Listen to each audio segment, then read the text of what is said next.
سرگرم اس طرح ہے کہ نہیں میں کہہ رہا ہوں وہ وزارت امور کشمیر کے ساتھ ان کی میٹنگ جو رہی وہ بڑی اچھی رہی, اس کی وجہ سے 5 ارب روپے ملے. بالکل, تو اس سے پہلے کئی ملاقاتیں ہو چکی ہوتی تو شاید ہو چکی تھی 3 دفعہ, میں خود وائف وٹنس ہوں. اس دفعہ اصل میں انہوں نے الیکشن نہیں کرانا تھا نا, تو پیسے آگے پیچھے کرنے تھے. تو پوچھا پیسے کدھر ہیں, انہوں نے کہا سب سے پہلے تو ان کے مارے میں وہ تھوڑے سے دے دو, کشمیر والوں کو بھی دے دیا. عجیب و غریب تماشا ہے وفاق میں اس وقت, اللہ معاف کرے.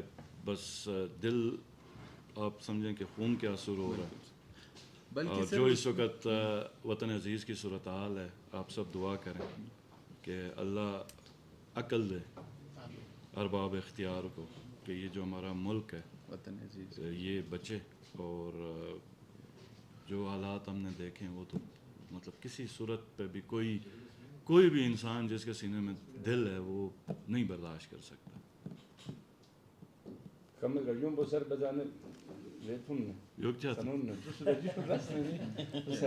چلو آپ پوچھتے جو. بڑی بات تو یہ ہے کہ آپ کو مبارکباد دیتے ہیں, آپ اس بلاس سے جو ہے نا چھوٹ کے ادھر آئے, آپ کے مطابق بڑے کرپناک صورتحال ہے ادھر سے میری ملاقات ہوئی ہے. اور یہ اس وقت آپ یہ یاد رکھیں کہ یہ پی ٹی آئی نہیں ہے, یہ مطلب قوم ہے پوری جو نکل رہی ہے. اور سب قوم تقریباً میرے خیال میں پوری قوم آلموسٹ ایک پیج پہ ہے. اور جو حالات دیکھ رہے ہیں, جو بھی محب وطن پاکستانی اسے یہ برداشت نہیں ہو پا رہا. اور میرے خیال میں اب اس کا حل ہے, واحد جو حل ہے وہ فری اینڈ فیئر الیکشنز ہیں, کہ جو بھی جیتتا ہے عوام فیصلہ کرے, وہ آئے اور وہ پاکستان کے آگے مستقبل کا فیصلہ کرے اور لے کے چلے. اگر کانسٹیٹیوشن معطل ہوتا ہے, آئین معطل ہے, قانون نہ ہو, لا قانونیت ہو, اور طاقت کی بیس پہ کسی بھی معاشرے پہ فیصلے تھوپے جائیں, چلو پھر بھی ایسی صورتحال ہو کہ قوم ان کو قبول کرنے کے لیے تیار ہو. جب قوم ایک دوسری سائڈ پہ کھڑی ہے اور اس کے اوپر زبردستی کریں گے تو وہ میرے خیال میں بہت مشکل ہو جائے گا, معاشرے میں بہت ہی مشکل ہو جائے گا. تو یہاں پہ ہماری بالکل ملاقاتیں ہوئی ہیں, اور میں سمجھ رہا ہوں پی ٹی آئی سے بڑھ کے لوگ ہیں جو اس وقت نکل رہے ہیں. لوگ آگے ہیں, پی ٹی آئی اس وقت پیچھے چل رہی لوگوں کی, جو ڈرائیونگ فورس ہے وہ لوگ ہیں. گورنر صاحب کے ساتھ آپ کی ملاقات ہوئی ہے, ابھی وہیں سے آپ کے آئے ہیں, کیا خبر دے رہے ہیں؟ گورنر صاحب آپ کو پتہ ہے پہلے ایک چیف منسٹر رہے گلگت بلتستان کے. اور یہ یاد رکھیں کہ کوئی بھی, اب جیسے میں چیف منسٹر رہا ہوں تو میں اس کے بعد دنیا میں کسی بھی کونے میں ہوں گا تو یہ آفس ہمیشہ سے میرے دل کے قریب ہوگا. اور گلگت بلتستان کے عوام تو پہلے سے بھی دل میں تھے, اور جب ان کی خدمت کا موقع اس آفس سے ہوا تو وہ ایک ذمہ داری اور تعلق کا احساس جو ہوتا ہے وہ رہتی زندگی تک رہے گا انشاءاللہ تعالیٰ. تو وہ گورنر صاحب سے سی ایم بننے سے پہلے کے بھی تعلقات ہیں مہدی شاہ صاحب کے ساتھ, تو بعد میں بھی آپ کو پتہ ہے میرے ہمیشہ سے اچھے تعلقات رہے ہیں. ابھی بھی آج ہم گئے تھے کہ ان کو پتہ چلا وہ سکردو آئے ہیں, تو ملاقات کے لیے گئے تھے.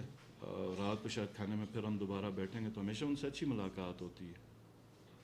اور آج تو ادھر کافی لوگ تھے, بس گپ شپ ہی رہی ہے. سر تھوڑا سا آپ وزٹ کے حوالے سے بتا دیں تو اس کے بعد ہم سوالات کا سیشن. کون سے وزٹ کے حوالے سے؟ بلتستان میں جو پہلی جو ہماری تھی ادھر, جو 3 بچے روڈ ایکسیڈنٹ پہ شہید ہوئے تھے, تو ان کی فاتح کے لیے میں گیا ہوا تھا. پھر کچھ ہمارے ڈائریکٹیوز تھے ان کو ہم دیکھ رہے تھے, پارٹی ورکر سے بھی ملاقاتیں تھیں, اور یہاں کے جو اوور آل صورتحال ہے اس کو بھی تھوڑا سا مانیٹر کرنا ہے. ابھی ہم اس سال کا پلان کچھ کر رہے ہیں کہ بلتستان کے اندر کوئی سیٹ اپ اس طرح کا, یا سی ایم آفس کے نام سے, یا سی ایم انیکسی کے سی ایم آفس یا سیکٹری, مطلب اس میں کچھ ہم انفراسٹرکچر بنانے کا ارادہ رکھتے ہیں جس میں جو آفیسرز ہیں, چیف سیکرٹری ہے, چیف منسٹر ہے, تو ان کی آمد و رفت تھوڑی تیز ہو, اور وہ جب ادھر آئیں تو کار سرکار جو کرتے ہیں تو ان کی تھوڑی سی سہولت ہو. تو اس دفعہ کچھ اس طرح کا ہم بنانے کا ارادہ رکھتے ہیں. لیکن but again it all depends how much money we will get in this June for the next budget, کہ نئے بجٹ میں ہمیں کتنے پیسے ملتے ہیں. تو یہ تھا, کافی دنوں سے, کافی عرصے سے بلتستان کا میرا وزٹ نہیں رہا تھا. اور آپ لوگوں کو پتہ ہے کہ پچھلے 2-2.5 سال میں نے ہمیشہ کوشش کی ہے کہ بلتستان میں میں زیادہ سے زیادہ وزٹ کروں، اور کوئی خاص آنے کے لیے بلتستان میں کو وجہ کی ضرورت نہیں ہے. بلتستان میرا علاقہ ہے، ہم بغیر وجہ کے بھی آ سکتے ہیں، اور میرے خیال میں محبت کی نشانی ایک یہ بھی ہوتی ہے کہ بغیر کام کے بھی آپ اٹھ کے ہیں. تو ایک تو فاتحہ پڑھنی تھی میں نے، باقی دوست احباب ہیں ان سے ملاقاتیں تھیں، آفیسر سے فیڈ بیک لینا تھا، چیزوں کو پہ نظر رکھنی تھی. یہ تھا ویسا. چیف منسٹر صاحب، یہاں پہ ایک سوال میں یہ کروں گا کہ جو بھی صوبے ہیں ان کا ظاہر ہے وفاق کے ساتھ ایک ورکنگ ریلیشن شپ بہت ہی ناگزیر ہے. پھر ہمارے جی بی کا تو اسپیشل ایک اسٹیٹس ہے، اور پھر ہمارے گرانٹ اور اس طرح کے معاملات سے ہمارے جی بی کا سلسلہ چلتا ہے. تو یقیناً آپ کا آئندہ آنے والے سالوں کے بھی پیش بندی ہوگی کہ ہمیں مختلف سیکٹرس میں یہ کام کرنا ہے. تو جو اس وقت جو حالات ڈیولپ ہوئے ہیں پورے ملک میں، تو آپ اپنی گورنمنٹ کی کارکردگی کو اور اس کے امپرومنٹ کے حوالے سے کس حد تک پر امید ہے، اور کیا اس کے لیے آپ کی پیش بندی ہے؟ دیکھیں، ملک کی صورتحال تو آپ سب کو پتہ ہے. مطلب پچھلے 1 سال سے کہ کبھی کہہ رہے ہیں ڈیفالٹ ہوگا، نہیں ہوگا، ڈالر 300 تک پہنچ چکا، اور ٹیکسز کی کلیکشن تاریخ کی سب سے لویسٹ لیول پہ رہی ہے. آگے ہم ملکی معیشت کا کیا صورتحال ہوتا ہے. تو جو آپ کا سوال ہے کہ آگے آپ کیا کریں، دیکھیں سب کچھ، یہ سب رونقیں، یہ سب رنگینیاں، یہ سب آزادی اور محبتیں اس ملک کی وجہ سے. اور ملک کی صورتحال اچھی ہو گئی تو ہم سب بھی اچھے ہیں، اور آگے کی ہم پیش بندی یا منصوبہ بندی بہت اچھے طریقے سے کریں گے. لیکن وہاں معاشی صورت پہ ہو یا سیاسی معاملات خراب ہو تو پھر اس کا اثر ہم سب پہ پڑتا ہے. تو میں جو کہہ رہا تھا نا کہ الیکشنز ہونے چاہیے، کہ وہ الیکشنز ہو گئے تو جو کوئی بھی آتا ہے، مولانا فضل الرحمان آتا ہے، این پی آتی ہے، پی ایم ایل این آتی ہے، پیپلز پارٹی آتی ہے، پی ٹی آئی آتی ہے، لیکن جو بھی آتا ہے وہ ایک عوامی مینڈیٹ کے ساتھ آتا ہے. اچھا بندہ آتا ہے، برا بندہ آتا ہے، جو آتا ہے. لیکن اس صورتحال میں یہ بہت لازمی ہے کہ لوگ ڈٹرمن کریں کہ کس نے آنا، تاکہ پھر اس کے بعد وہ پالیسیز بنائے، اور ان پالیسیز کے مطابق پھر ہم جو فیڈریٹنگ یونٹس ہیں وہ بھی چلتے ہیں. اور دوسری چیز، جہاں تک ملاقاتوں کی بات ہے فیڈرل کے ساتھ، فیڈرل میں ہم نے فرام ڈے 1 ہم نے ملاقاتیں کی ہیں. یہ ایک نیریٹو یا ایک بیانیہ بنانے کی کوشش کی جا رہی ہے کہ ہم نے ملاقاتیں نہیں کی ہیں. یہ جھوٹ ہے. ہم نے ملاقاتیں کی، اور ملاقاتیں کرنے مطلب ان کے ساتھ اچھا تعلق بنانے کا یہ مطلب نہیں ہے کہ ہم اپنی پارٹی کو خیر بات کہیں. آج تک کبھی نہیں ہوا. میں سادہ سا سوال پوچھتا ہوں کہ کیا حافظ حفیظ الرحمان نے اپنی پارٹی کو خیر بات کہا تھا کہ ہمارے سے اچھا بیانیہ بنانے کے لیے؟ کیا حافظ حفیظ الرحمان صاحب اس کے ساتھ نہیں تھے ادھر کیا کہتے ہیں میاں نواز شریف کے ساتھ اسی جوڈیشل کمپلیکس میں جب ان کی گرفتاری ہوئی تھی اور شیلنگ ہوئی تھی جھنڈے لگا کے؟ کیا وہ اس وقت عدالت کے باہر نہیں تھے؟ تو اس وقت جانا اچھا اور آج جانا برا. تو یہ کرٹیک ایکچولی غلط ہے. اور اس وقت ان کو کسی نے نہیں پوچھا کہ تم گئے ہو یا کیوں نہیں گئے ہو، کیوں گئے ہو. ہر کسی نے رسپیکٹ کی کہ بھائی تم ایک پارٹی کو، بالکل تم اپنی پارٹی کی ایکٹیویٹیز میں ساتھ رہو، لیکن اس کا یہ اثر نہیں ہوگا کہ گلگت بلتستان کے بجٹ کے حوالے سے. میں جو کہہ رہا ہوں کہ آج مطلب ایک دیوانگی ہم دیکھ رہے ہیں، عجیب و غریب قسم کی ایک منطق ہے، اور وہ یہ ہے کہ مطلب آپ مطلب ایکسٹریم اس پہ گئے ہوئے ہیں کہ مطلب آپ اگر پی ٹی آئی کے ہیں یا کسی اور پارٹی کے ہیں تو آپ کے ساتھ سخت رویہ ہوگا. تو کیوں ہوگا؟ کیا میں نے اپنی پارٹی چھوڑنی ہے اب زیادہ بجٹ لانے کے لیے؟ یہ تو ایک بالکل انتہائی غیر مناسب بات ہے. کیا ہم اپنی لائلٹیز اور وفاداریاں بدلیں اس کے لیے؟ ہم نے ملاقاتیں پچھلے بجٹ سے پہلے بھی کی، جس کے منٹس ایشو ہوئے، کئی دفعہ میں نے پریس کانفرنس میں کہا، اس کے اوپر جو ایگریمنٹس بنے، جو چیزیں ایگری ہوئیں وہ تک نہیں ہوئی.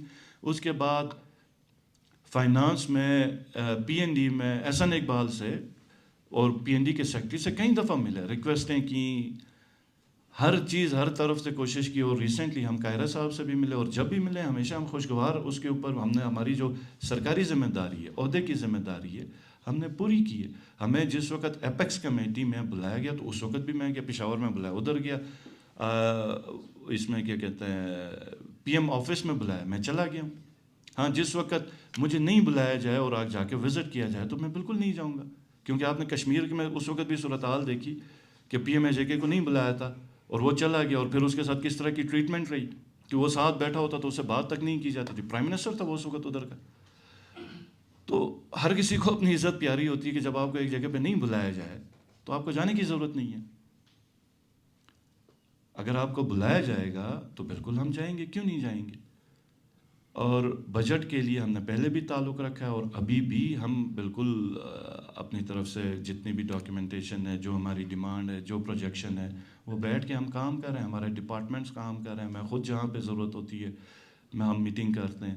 تو امید ہے کہ بہتری ہوگی. لیکن سب سے پہلے یہ ہے نا کہ ملک کی صورتحال ٹھیک ہو تو پھر سب چیزیں ٹھیک ہوں گی. ملک کی صورتحال ٹھیک نہیں ہوگی تو آپ بتائیں کہ مطلب وہ تو سب پہ اثر پڑے گا. یہ ہے اس کا. صاحب کے سوال کو آگے بڑھاتے ہوئے سر بلایا گیا تھا، ان سے کہا گیا تھا کہ اگر آپ لوگوں نے ٹھوس تبدیلی نہیں لانی ہے تو ہم کسی اور طریقے سے سی ایم صاحب کو گرائیں گے، حکومت گرائیں گے. تو یہ ان ٹھوس تبدیلی کے حوالے سے آپ نے بھی تحریک پکڑ لی ہے کہ بھائی اس طرح سے ہے، تو پھر آپ نے بھی جو ہے اپنے مورچے کی تیاری کر لی. دیکھیں یہ بڑا ایک انفارچونیٹ ہے کہ گلگت بلتستان میں پچھلے 1-1.5 سال سے ہم یہ صورتحال فیس کر رہے ہیں. اور گلگت بلتستان ایک حساس علاقہ ہے اور یہاں پر ہر پارٹی کی حکومت کو 5 سال پورے کرنے دیے گئے. ہماری 2/3 میجورٹی ہے پی ٹی آئی کی. آپ سوچ سکتے ہیں کہ اگر پی ٹی آئی کی حکومت نہ ہو اور کوئی اور پارٹی کو مسلط کیا جائے تو وہ حکومت کیسی. کیوس ایکچولی ہوتا اسی سے. آج وفاق میں جو کیوس ہے، کرائسس ہے، وہ وجہ کیا ہے کہ 155 سیٹوں والی پارٹی کو حکومت نہیں ملی اور پرائم منسٹر اس پارٹی کا بنا جس نے 80-82 سیٹیں لی تھی اور اس کی سپورٹ میں پیپلز پارٹی 55 سیٹوں پہ تھی. یعنی اقلیتی پارٹی کا گٹھ جوڑ کر کے آپ جب ایک حکومت بنائیں گے اور ملک کی بڑی پارٹی کو آپ حکومت سے دور رکھیں گے تو کیوس ہوگا، کیونکہ وہ جو پارٹیاں ہیں ان کی گرپ ہی نہیں ہے نیچے. اور مخلوط جو مجمع بن گیا تو وہ تو ہم نے دیکھ لیا. تو یہاں پر بھی یہ کوشش یہ پچھلے سوا سال سے کر رہے ہیں اور مجھے فرق کوئی نہیں پڑتا. اللہ پاک نے عزت دی، اللہ پاک نے یہ موقع دیا ہوا ہے اور یہ امانت ہے. امانت کو ہم بہترین طریقے سے استعمال کریں گے جب تک ہم کر سکتے ہیں. اور سازشوں کا ہم ڈٹ کے مقابلہ کریں گے. نہ ہم ڈرنے والے ہیں، نہ ہم بھاگنے والوں میں سے ہیں اور نہ ہم کوئی ڈیل کریں گے. اور ہم انشاءاللہ تعالیٰ یہ کیا کہتے ہیں، جو میرے خیال میں کوئی یہ 200 ہو گئے، 200 عدم اعتماد آ رہا ہے. تو یہ کرتے رہیں گے اسی طریقے سے اور اللہ ان کو اسی طریقے سے ہی ناکام کرتا رہے گا. باقی اگر ہمیں ہٹانا ہے تو اسلام آباد میں ہمیں گرفتار کر دیں، بند کر دیں. مطلب کوئی طریقہ، جو دوسرا طریقہ آپ کہہ رہے ہیں، آپ گولیاں چلا دیں ہمارے پہ. شکل پسند نہیں ہے، پارٹی پسند نہیں ہے تو ہم تو اس پہ پھر کچھ نہیں کر سکتے نا جی. باقی جس کا مینڈیٹ تھا اسمبلی کے مینڈیٹ لے کے تو ہم بیٹھے ہوئے ہیں. سر وفاق کے معاملے میں جی بی کا جو جانا، وہ بیگانے کی شادی میں عبداللہ دیوانہ کی فضا تو نہیں بنتی؟ نہیں بنتی. اگلا کوشچن. اچھا سر، آپ جب بھی آتے ہیں ہمارے راجہ زکریا صاحب آپ کے ساتھ نہیں ہوتے ہیں، آپ لے کے نہیں آتے ہیں یا وہ آپ کے ساتھ آتے نہیں ہیں؟ نہیں جی، میں وہ بالکل آتے ہیں اور بڑے قریبی ساتھی ہیں میرے. ہم اسلام آباد ساتھ ہی تھے. وہ گلگت آئے تھے مجھ سے 1 دن پہلے. میں ڈائریکٹ سکردو آیا تو اس وجہ سے ہم ساتھ نہیں آ سکے تھے. 16-17 دورے کر چکے ہیں سر، وہ 4 دفعہ دورہ کر چکے ہیں تبلیغ کا. سر وہ سینئر منسٹر ہے، اس کی سینٹر میں ضرورت ہے. اگر میں ادھر آؤں تو سینٹر میں کون بیٹھے گا؟ گلگت میں سنبھالنے کے لیے راجہ زکریا کی ضرورت ہے ادھر. کسی نے سوشل میڈیا پہ لکھا ہے کہ سی ایم صاحب نے اردوان کا زیادہ دورہ کیا بنسبت سینئر منسٹر. تو میرے دوروں کو بھی اس کے کھاتے میں ڈال دیں نا. وہ دیکھ لیں کہ راجہ زکریا کے حلقے میں سی ایم دورے کر رہا ہے تو اس حلقے والوں کو خوش ہونا چاہیے. سر حلقے کے عوام کو خوش کیسے ہو سکتے ہیں سر جب لوڈ شیڈنگ کا دورانیہ 21 سے نکل کر 23 گھنٹوں تک نکل چکا ہے اور اس کے ساتھ جو بدترین لوڈ شیڈنگ تاریخ کی رہی ہے وہ پانی کی بھی لوڈ شیڈنگ. اب باقاعدہ ٹینکر سپلائرز کا جو ایک ٹرن چلنے لگا ہے وہ بھی خطرناک حد تک صورتحال اختیار کر چکا ہے. اور ایسے میں اگر سینئر منسٹر صاحب حلقے کو مسائل کو اگر حل نہیں کر سکتے تو کیا اس سے یہ اندازہ لگایا جا سکتا ہے کہ وہ حلقے کو چھوڑ کر گلگت بلتستان کے مسائل اور گلگت بلتستان کے جو ڈیولپمنٹ ہے اس کے اوپر کام کر سکتے ہیں؟ اس حوالے سے دیکھو، کسی بھی حلقے کا مسئلہ گلگت بلتستان کی مجموعی صورتحال کے ساتھ ہے. گلگت، جیسا بھی آپ نے سوال کیا، گلگت بلتستان کی مجموعی صورتحال کو جو صورتحال ہے وہ گلگت بلتستان کی جو صورتحال ہے اس کا ملک کی مجموعی صورتحال کے ساتھ تعلق ہے. ابھی آپ لوگوں میں سے کئی صحافی مجھ سے سوال کرتے ہیں کہ آپ نے وفاق سے ملاقاتیں کی یا نہیں کی، کیوں نہیں کی؟ تو آپ کی سوال پہ اگر بیگانے کی شادی میں عبداللہ دیوانہ والا کہانی ہے تو پھر ہم سے پوچھتے کیوں ہیں کہ ملاقاتیں کیوں کرتے ہیں؟ جب لنکڈ ہیں، معاملہ ہے، ہر چیز ادھر ہے. آپ کے یہاں پہ پچھلے جتنی بھی پارٹیز جنہوں نے حکومت کی ہے، بنائی ہے، وہ وفاق کی پارٹی ہیں. تو کیوں نہیں تعلق ہے؟ آپ کی پارٹی کی لیڈرشپ ادھر بیٹھی ہوئی، پیپلز پارٹی کی لیڈرشپ ادھر بیٹھی ہے، پی ایم ایل این کی لیڈرشپ ادھر بیٹھی ہے، پی ٹی آئی کی لیڈرشپ ادھر بیٹھی ہے. اور اس ملک کے ساتھ ہمارا جینا مرنا ہر چیز ثابت ہے. اور رہی بات جہاں تک ہم عمران خان کے ساتھ کھڑے ہوئے ہیں کہ عمران خان پہلا لیڈر تھا جو ہمارے یوم آزادی میں 1 نومبر کو آیا، پرائم منسٹر. پہلا لیڈر تھا جب کیبنٹ کی ہماری حلف برداری ہوئی اس کی پارٹی کے، تو وہ آیا. پہلا لیڈر تھا کہ جب اس حلف برداری میں اس نے کہا کہ ہمارا جو آپ کو کانسٹیٹیوشنل ایکسیشن ہے وہ ہم آپ کو دے دیں گے. پہلا لیڈر تھا کہ ہمیں جس وقت سال کا ملا، ہم نے پہلی ریزولوشن 2 مہینے لگے ہمیں کنسنسس کے ساتھ نکالنے کے لیے. میرے علاقے کے لوگوں کا ایک خواب ہے کہ آئین کا جو مطالبہ ہے وہ ایک خواب ہے. اب وہ کون پورا کرے گا؟ میں اب سیاست میں تو میں وہ اسٹرگل کرنی ہے، تو وہ کدھر سے پورا ہوگا؟ یا تو ہم اپنی اپنی پارٹیوں کو پکڑیں، اور ہم نے جس پارٹی کو پکڑا ہے وہ تو ہمیں پتہ فرنٹ لائن کے اوپر وہ شخص ہے کہ جس نے ہمیشہ ہر بڑے سے بڑے جلسے میں بالخصوص سکردو کی اور گلگت بلتستان کی بالعموم اس نے بات کی. ابھی بھی ہماری جس وقت بات ہوئی تو میں اکثر آپ کو یاد ہوگا کہ ہم ایک پورا نیا شہر کی بات کرتے تھے، تو خان صاحب نے، حالانکہ پچھلے 1 سال میں ہماری کوئی اس چیز کے اوپر ڈسکشن نہیں ہوئی، تو اس پہ ہمیں یہ کہا کہ ایک تو زمینوں کا ہمیں دوبارہ بتایا، سنیں دوسری چیز انہوں نے بتائی کہ یہ سکردو کا جو ہم نے پلان کیا تھا نا، میں نے کہا جی سر، تو ہم کہا کہ بالکل اسی طرح کرنا اور یہ ورلڈ کی ڈیسٹینیشن بن سکتی ہے ٹورزم کی. انہوں نے اتنا ذکر کیا تھا کہ سکردو ایئرپورٹ پاکستان کا مصروف ترین ایئرپورٹ تھا، 8 فلائٹیں لینڈ کر دی تھی. آج کتنی فلائٹس لینڈ کر رہی ہیں؟ پیسنجرز تو جب اس وقت پیسنجر ملتے تھے کووڈ کے دوران، تو آج کیوں نہیں پیسنجر مل سکتے ہیں؟ بالکل پیسنجرز ہیں. اور اس وقت تو وہ پرائیویٹ ایئر لائنس کی لڑائیاں سٹارٹ ہوئی تھی، وہ آنا چاہ رہی تھی، پروفیٹیبل ہے تو آنا چاہ رہی تھی نا. تو پھر ہم کیوں نہ اس کے ساتھ کھڑے ہوں؟ اور دوسری چیز یہ نا کہ دیکھیں اور ایک یاد رکھیے گا کہ ہم نے کوئی بھی چیز بنانی ہے نا تو نظام سسٹینیبل آپ کوئی چیز بنائیں گے تو وہ چلے گا. بجلی کے اوپر جو آپ نے بات کی ہے، ہمارا بجٹ 16 ارب روپے، اس دفعہ تو انہوں نے 16 ارب بھی نہیں دیا تھا، ابھی ہمیں 5 ارب کی ریلیز ہوگی تو تقریباً 14 ارب روپے میں ملیں. اور یہ میں وفاق میں نے حسن اقبال کو بتایا، میں نے قاہرہ کو بتایا، میں نے پی این ڈی میں بتایا، میں نے ہر فورم میں یہ ذکر کیا، اور آج آپ لوگوں کو بھی دوبارہ میں سمجھانے کی کوشش کروں گا کہ گلگت بلتستان، اور یہ شاید پچھلے کسی آپ کو پولیٹیکل چیف منسٹر نے یہ چیزیں آپ کو نہیں سمجھائی ہوں گی. گلگت بلتستان وہ واحد یونٹ ہے جہاں پر بجلی ہم نے خود بنانی ہے.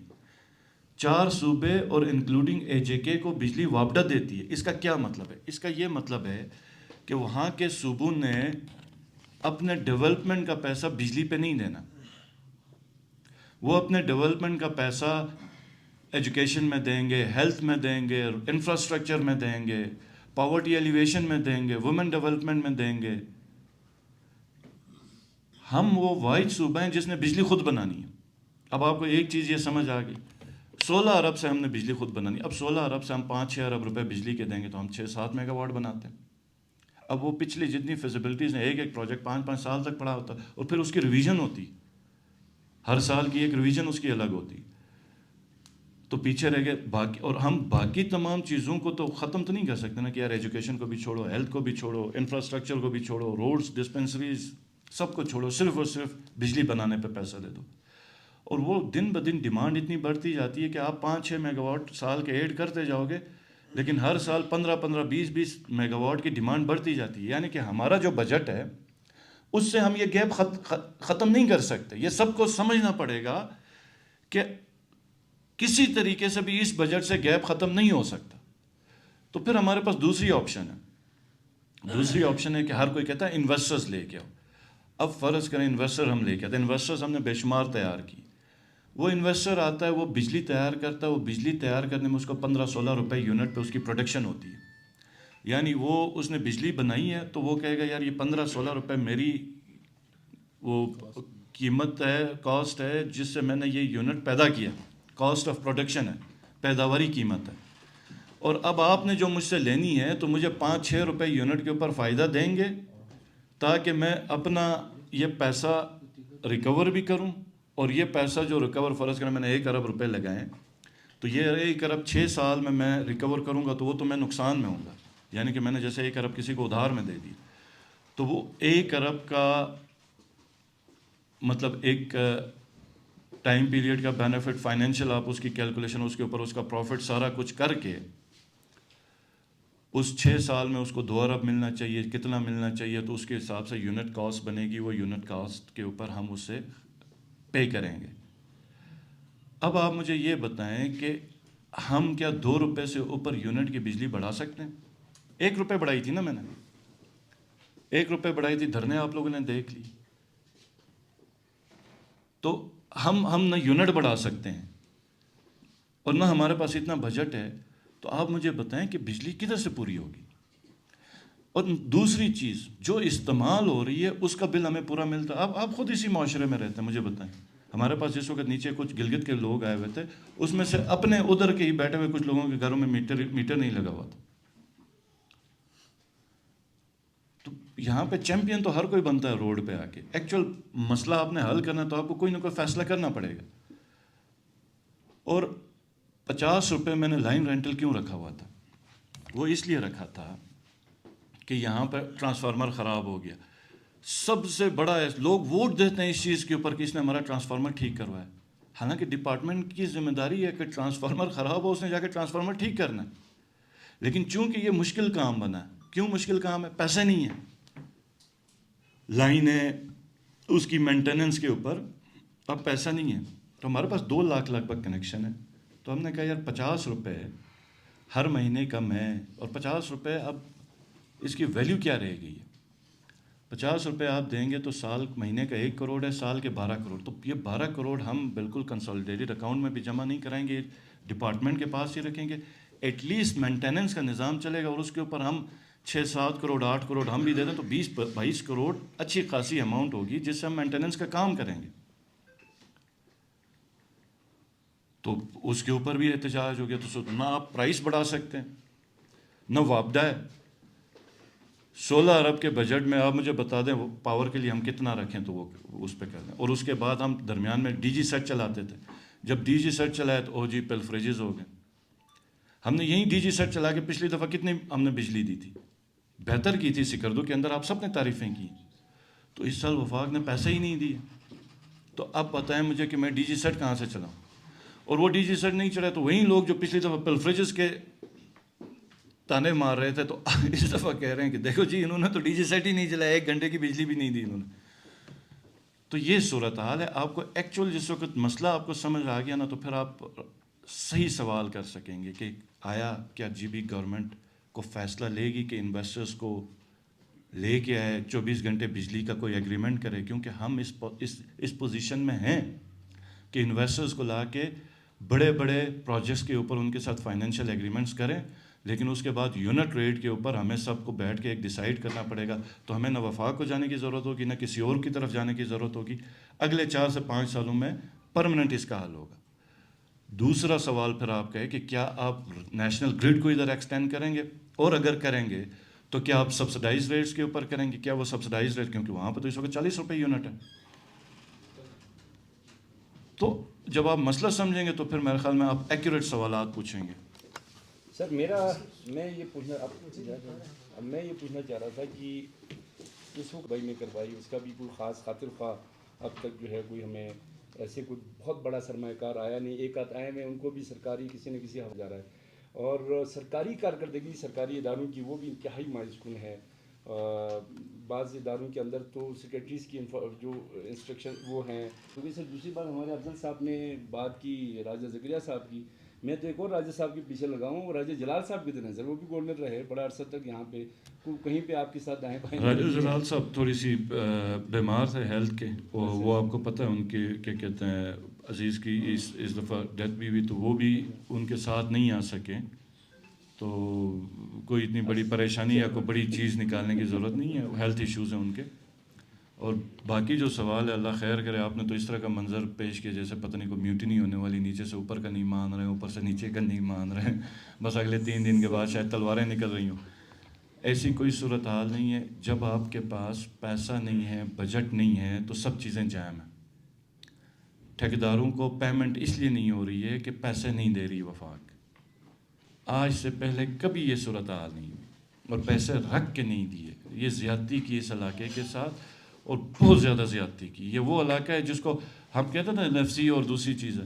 NFC میں ہم ٹیکس کو بھی نکال کے، مطلب ٹیکس کا وہ ہم اپنا ریشو 0 کر کے بھی ہم چلائیں گے تو ہم تقریباً 150 ارب روپے پہ جا رہے ہیں. ہمیں کتنا مل رہا ہے؟ 62 ارب روپے.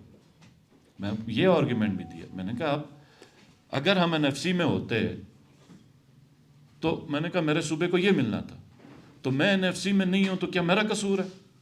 میرے لوگوں کا قصور ہے؟ ہم تو ایک عظیم مقصد کے لیے بیٹھے ہوئے ادھر کہ کشمیر میں ہمارے بہن بھائی ہیں وہ آزاد ہوں گے، ان کے ساتھ اظہار یکجہتی پہ بیٹھیں کہ کہیں ان کا کیس خراب نہ ہو. اور وہ بھی بڑا اس کے اوپر بھی آرگیومنٹ ہے کہ کیا وہ طریقہ ٹھیک ہے کہ نہیں ہے، کیونکہ ہمیں اپنے راستے میرے خیال میں بیٹھ کے ایک نئی اسٹریٹجی بنانی چاہیے. تو ایسے میں جب ایک یہ علاقہ ہے جس کی نیشنل اسمبلی میں ریپرزنٹیشن ہے، اور فرق پڑتا ہے ایک علاقے کو اس کی نیشنل اسمبلی میں ریپرزنٹیشن نہیں ہے، سینٹ میں ریپرزنٹیشن نہیں ہے، بالکل فرق پڑتا ہے. تو میں نے کہا کہ اس علاقے کا آپ نے زیادہ خیال رکھنا ہے. تو 62 ارب روپے 62 ارب روپے میں نے کہا اوپر سے آپ مزید کٹوتیاں کریں گے. تو ہم ابھی سپریم کورٹ جا رہے ہیں، ہم انہی ایشوز کے اوپر جا رہے ہیں. ہم نے کیبنٹ سے اس کی پرمیشن لے لی بھی ہے. تو یہ یاد رکھ لیں کہ یہ کیا کہتے ہیں، جو وفاق کے ساتھ تعلقات ہیں نا، وفاق کے ساتھ تعلقات جب بھی وفاق میں کوئی اور حکومت ہو جی بی میں تو تھوڑے بہت پرابلم آتے ہیں، لیکن یہ چیز کبھی بھی نہیں ہوئی تھی جو اس دفعہ یہ کہہ رہے ہیں. اور یہ خالی میں کہہ رہا ہوں نا کہ خالی ہمارے ساتھ نہیں، آپ پاکستان بھر میں دیکھ لیں کہ جو کچھ یہ کر رہے ہیں، یہ آج سے پہلے کبھی اس کی مثال یا نظیر نہیں ملی. یہ ہمارا قصور نہیں ہے کہ ہم نے کوئی تعلقات نہیں رکھے ہوئے. ایک کو پارٹی پسند نہیں ہے، یا وہ پتہ نہیں سبق سکھانا چاہتے ہیں اور اس میں ان کو علاقے کی حساسیت کا بھی نہیں پتہ. تو یہ بس ہم دعا ہی کر سکتے ہیں کہ اللہ خیر کرے سب کی. اور اس بجٹ کا اب ہم دیکھتے ہیں آگے کیا ہوتا ہے. اچھا سر، آپ نے فن کٹوتی کے خلاف سپریم کورٹ سے رجوع کرنے کا فیصلہ کیا؟ ہم اس لیے جا رہے ہیں سپریم کورٹ کہ ہم کو ایک ریزنیبل فیصلہ ہو جائے کہ اس دفعہ بجٹ میں جو صوبے NFC کے اندر تھے ان کا 20% بڑھ گیا. مطلب پنجاب اور KP PTI کے صوبے تھے، ان کی حکومتیں تھیں، لیکن چونکہ وہ NFC میں تھے تو ان کا بجٹ شیئر اسی حساب سے رہا، وہ پروٹیکٹڈ تھا. ہم ان پروٹیکٹڈ ہیں تو اس کا یہ مطلب نہیں ہے کہ جب مرضی چھری چلاؤ. یہ تو حساس علاقہ ہے، اس کے ساتھ تو آپ نے کوئی ضد ہی نہیں کرنی، اس کا تو زیادہ خیال رکھنا ہے. کیونکہ یہ نیشنل اسمبلی میں نہیں ہے، یہ سینٹ میں نہیں ہے، یہ آئین میں نہیں ہے. یہ مطلب ایک آپ سمجھیں کہ یہ ایک سائلنٹ سولجر ہے، سائلنٹ سیکریفائز کا ہے. تو 20-25% ہمارا بھی بڑھنا چاہیے تھا. وہ یہ تو الٹا کم کر رہے ہیں اس کا. اس کے وہ گندم کی سبسڈی کم کی تھی، ہمارا ریگولر بجٹ کم کیا تھا، اور ادھر سے ADP انہوں نے کم کی، PSDP کم کی. تو ہم جو جا رہے ہیں سپریم کورٹ میں وہ اس پہ جا رہے ہیں کہ کوئی ایک فیصلہ ہو جائے کہ میری بات نہیں، میرے بات جو بھی اس آفس پہ ہے اس کو جب بھی حکومت چینج ہو تو اس کو فرق نہیں پڑنا چاہیے، اس کا بجٹ فنڈ پروٹیکٹڈ ہونا چاہیے. اور وہ کسی سیکٹری یا ادھر کے فیڈرل منسٹر کے رحم کرو جی مجھے یہ چیف منسٹر پسند نہیں ہے یا مجھے یہاں کی گورنمنٹ پسند نہیں ہے. نہیں، یہ کسی کی کمپٹنسی میں ہی نہیں ہے کہ کسی علاقے کا بجٹ روک دے. تو ہم سپریم کورٹ اس ایشو کو ایڈریس کرنے کے لیے جا رہے ہیں. باقی کیونکہ ان کے ساتھ تو ہمیں کوئی بڑی امید نہیں ہے کہ یہ بیٹھ کے یہ مسئلے حل کریں. سر یہ بات ہو رہی تھی جی بی کے انٹرنل معاملات کی، نثار بھائی نے بات کی، منظور نے بات کی. اسی سوال کو تھوڑا سا آگے بڑھا رہا ہوں سر. پہلے جب آپ تشریف لاتے تھے یہاں پہ بات ہوتی تھی پوری صوبے کے حوالے سے بات ہوتی تھی، شونٹر منصوبے کی بات ہوتی تھی، سیپیک کی بات ہوتی تھی. آج سر صورتحال یکسر تبدیل ہے، چاہے یادگار پہ آگے آج تو واٹر ٹینکی نہیں بن رہی. پہلے یہ دیکھیں میں آج صورتحال یہ ہے سر، لوگ چیخ رہے 4 کلو آٹے سے ہمارا پیٹ نہیں بھر رہا.